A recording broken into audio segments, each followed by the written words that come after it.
దానికి అర్థమయ్యే రోజు అని చెప్పి మనం చేస్తూ ఉన్నాం. ఇప్పటిదాకా బీఆర్ఎస్ గురించి చెప్పిండు, నేను దాని గురించి చెప్పను, ఇక అయిపోయింది, చెప్పింది కాబట్టి మళ్ళీ అక్కర్లేదు. కాంగ్రెస్ పార్టీ ఎన్ని చెప్పిండే ఆ పార్టీ పిట్టలతో చెప్పినట్టు చెప్పిండు, గడగడగడ గంట కొట్టినట్టే చెప్పిండు. ఏమన్నాడు? ఓ ఆడబిడ్డలారా, నాకు ఓటై ప్రమాణ స్వీకారం చేస్తా, ఇట్లా తెల్లార సంతకం పెడతా. ఏం పెడతాడు? 2500 రూపాయల మహిళలకు భృతి ఇస్తా. నాకు అర్థం కాలే, ఆమె ఇచ్చినాడు. నేను ఎన్నికల పచ్చాలు తిరిగి సరే చూడలే, కానీ తర్వాత అర్థమైపోయింది. 44 లక్షల మందికి పెన్షన్ ఇవ్వడానికి నెలకు 2000 రూపాయలు చొప్పున 11 నుంచి 12,000 కోట్ల రూపాయలు ఖర్చు అవుతుంది. కానీ తెలంగాణ జనాభా 4 కోట్ల పైన, 4 కోట్ల పైన. 1 కోటి తీసేసిన 1.5 మంది మహిళలు ఎలిజిబిలిటీ అవుతారు. మరి 1.5 కోటి మందికి 44 లక్షల మందికే 11-12,000 కోట్లు అయితే 2,500 రూపాయలు చొప్పున 1.5 కోటి మందికి ఎంత కావాలి?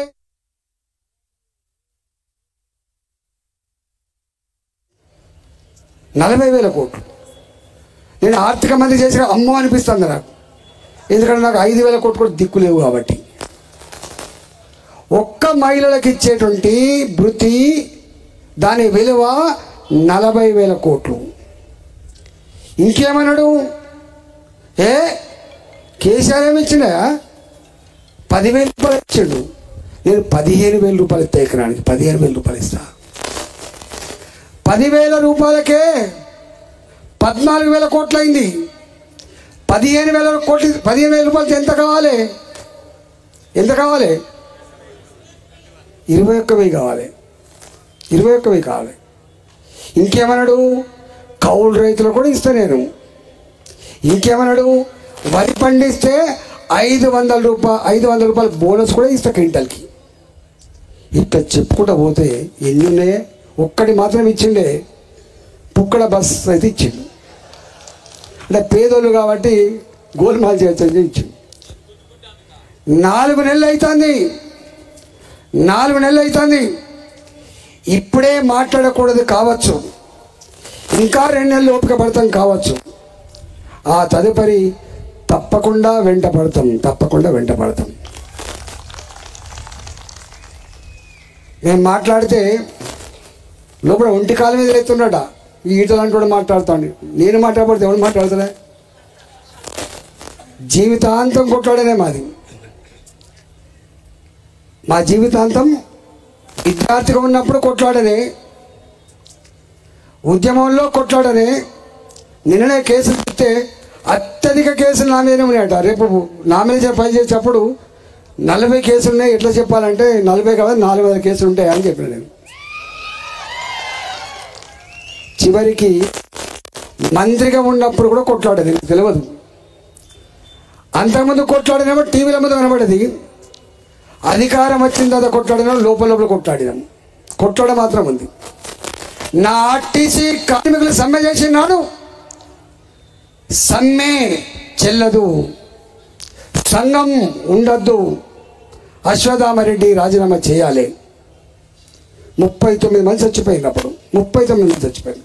ఒక ఆర్టీసీ కార్మికుడు ఉత్తరం రాసి పెట్రోల్ పోసుకొని చచ్చిపోయింది.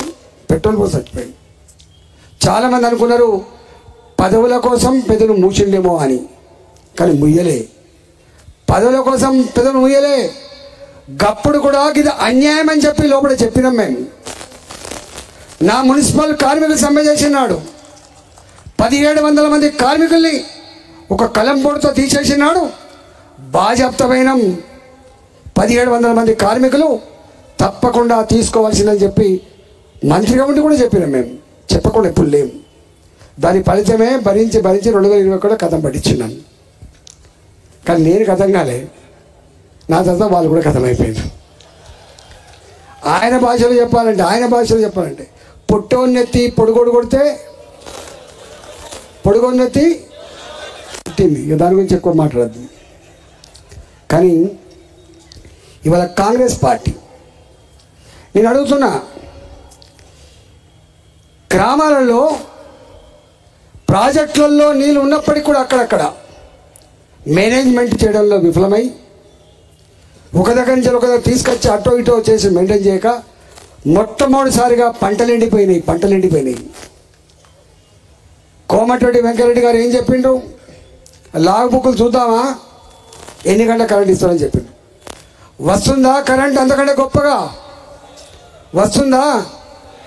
నా మెదక్ జిల్లాలో కోళ్ళ ఫారాలు ఉంటే నేను లెక్క తీస్తే అంతకుముందు 4 గంటలు నడిచిన జనరేటర్లు 10-12 గంటలు నడిచే పరిస్థితి వచ్చిందని చెప్తున్నారు.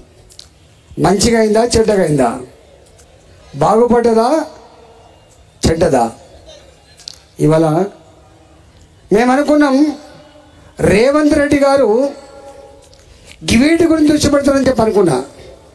కానీ ఆయన కూడా ఎక్కడో కేసీఆర్ అంటుకున్నట్టున్నది. ఏం చేస్తాడు ఆయన? ఈ రఘునందన్ అంటాడు, మళ్ళీ మాట్లాడతాడు బాగా, ఎట్టోడు కొట్టాలి ప్లాన్ చేయి. ఈటల రాజేందర్ అంటాడు ఓడిపోవాలి, ఓడిపోకపోతే మెడ మీద కత్తి వేలాడుతూ ఉంటుంది, ఎట్టోడు కొట్టాలి. మళ్ళీ సేమ్ పని, నాయకులకు వెలగట్టాలి. నా దగ్గర అయితే గొర్రెల మంద మీద తోడేలు పడ్డట్టే రాత్రి పోతాను. మనం పాత తెలుగుదేశం అంటాను, పాత టీఆర్ఎస్ అంటాను, నీకేమొస్తుంది అంటాను, పైసలు ఇస్తాను, జాయిన్ చేసుకుంటాను. ఇప్పుడే మన అందరెడ్డి గారు చెప్తాను, ఏందే కథ అంటే ఏం చేస్తామే పైసలు ఇస్తాను చేశారు. పైసలు ఇచ్చి జాయిన్ చేసుకున్న కాడ ప్రజలు ఓట్లు ఎత్తారే, కొడుకాని ఒక్కనే తింటావా అంటారు. సారసాలకి పోయి తీసుకున్న బిడ్డ అని ఒక్కనే ఉంటావా బిడ్డ అంటారు. ఊరంతా ఒక దారి, ఊసర వెళ్ళిది మరో దారి కాబోతుంది.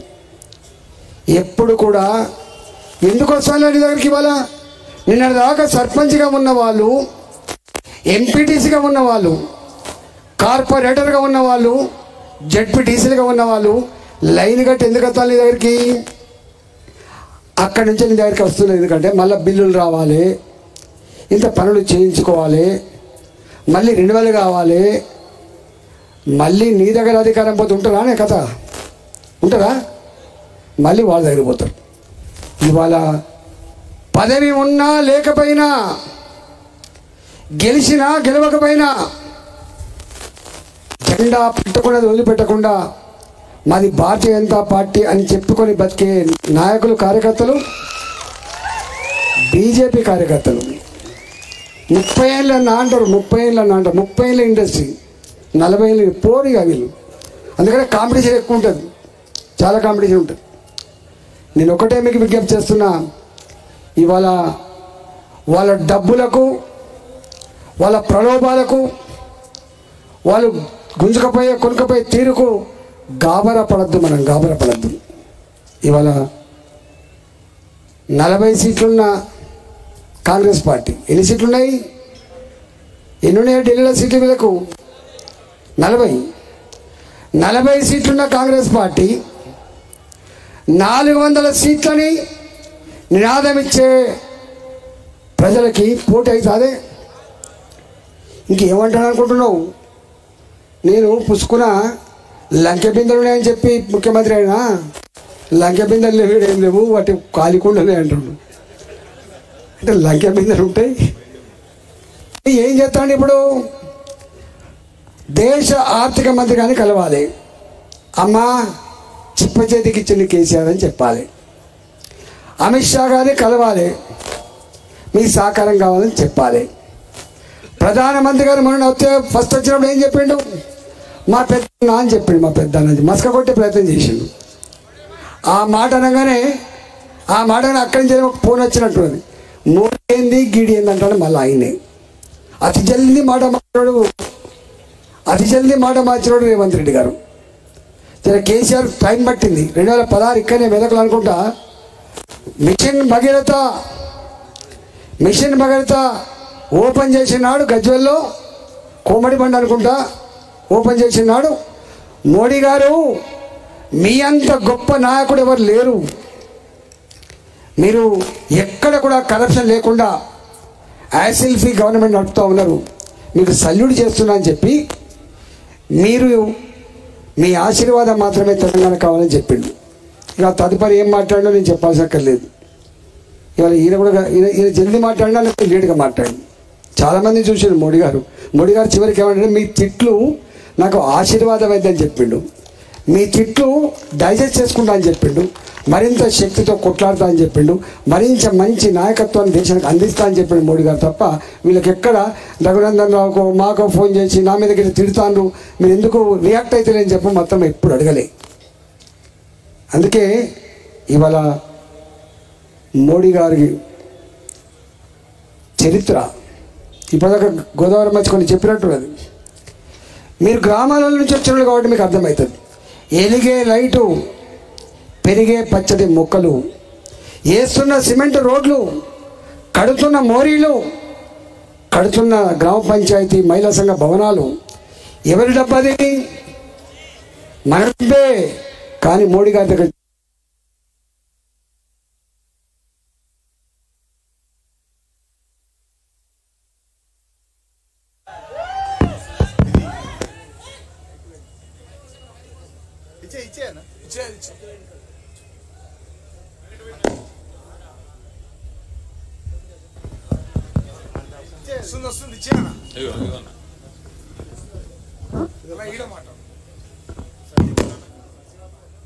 ఏమైంది ప్రాబ్లం?